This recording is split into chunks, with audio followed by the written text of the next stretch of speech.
കേരള തെങ്ങുകയറ്റ തൊഴിലാളി യൂണിയൻ കാസർഗോഡ് ജില്ലാ കമ്മിറ്റിയുടെ നേതൃത്വത്തിൽ കളക്ടറേറ്റ് മാർച്ചും ധർണാ സമരവും നടത്തി. കേരള തെങ്ങുകയറ്റ തൊഴിലാളി യൂണിയൻ സംസ്ഥാന പ്രസിഡന്റ് എം ഉണ്ണികൃഷ്ണൻ ഉദ്ഘാടനം ചെയ്തു. ഒരു 99% വിഭാഗം തൊഴിലാളികൾക്കും ഇവിടെ മാറി മാറി വരുന്ന സർക്കാരുകൾ ക്ഷേമനിധിയും പെൻഷനും അങ്ങനെ ഒട്ടനവധി ആനുകൂല്യങ്ങൾ വാരിക്കോരി കൊടുക്കുമ്പോൾ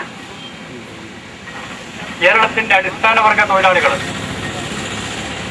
കേരളം എന്ന പേര് വന്നതിന്റെ കേരളത്തിന്റെ നാടായതുകൊണ്ടാണ്, ആ നാട്ടിലെ ആ കേരളത്തിന്റെ തൊഴിലാളികൾ തെങ്ങ് കവുങ്ങ് കയറ്റ തൊഴിലാളികളെ വിദഗ്ധ തൊഴിലാളികളായി അംഗീകരിച്ച് തൊഴിൽ നിയമങ്ങൾ അനുസരിച്ച് ആനുകൂല്യങ്ങൾ അനുവദിക്കുക, ക്ഷേമനിധിയും പെൻഷനും നടപ്പിലാക്കുക, ജോലിക്കിടയിൽ അപകടത്തിൽപ്പെട്ട് മരണമടയുന്ന തൊഴിലാളികളുടെ ആശ്രിതർക്ക് മരണാനന്തര ധനസഹായമായി 5 ലക്ഷം രൂപ വീതം അനുവദിക്കുക, ജോലിക്കിടയിൽ അപകടത്തിൽപ്പെടുന്ന തൊഴിലാളികളുടെ മുഴുവൻ ചികിത്സാ ചെലവും സർക്കാർ വഹിക്കുകയും അവശതാ പെൻഷൻ അനുവദിക്കുകയും ചെയ്യുക, തെങ്ങിന്റെ അരികിൽ കൂടി കടന്നുപോകുന്ന ഇലക്ട്രിക് കമ്പികളിൽ PVC പൈപ്പ് ഘടിപ്പിച്ച് ജോലി സുരക്ഷിതത്വം ഉറപ്പുവരുത്തുക തുടങ്ങിയ ആവശ്യങ്ങൾ ഉന്നയിച്ച് കേരള തെങ്ങുകയറ്റ തൊഴിലാളി യൂണിയൻ കാസർഗോഡ് ജില്ലാ കമ്മിറ്റിയുടെ നേതൃത്വത്തിൽ നടത്തിയ കളക്ടറേറ്റ് മാർച്ചും ധർണാ സമരവും ഉദ്ഘാടനം ചെയ്ത് പ്രസംഗിക്കുകയായിരുന്നു ഉണ്ണികൃഷ്ണൻ.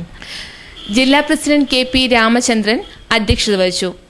KM ഹരിദാസ്, സംസ്ഥാന secretary KT Bhaskaran, Divakaran Kuttiattoor, Rajan Papinissery, AK Surendran, Anavalsan, C Ragesh തുടങ്ങിയവർ പ്രസംഗിച്ചു. KV Narayanan, AK Bhaskaran, O Abu, E Surendran, VV Ambadi തുടങ്ങിയവർ പ്രകടനത്തിന് നേതൃത്വം നൽകി.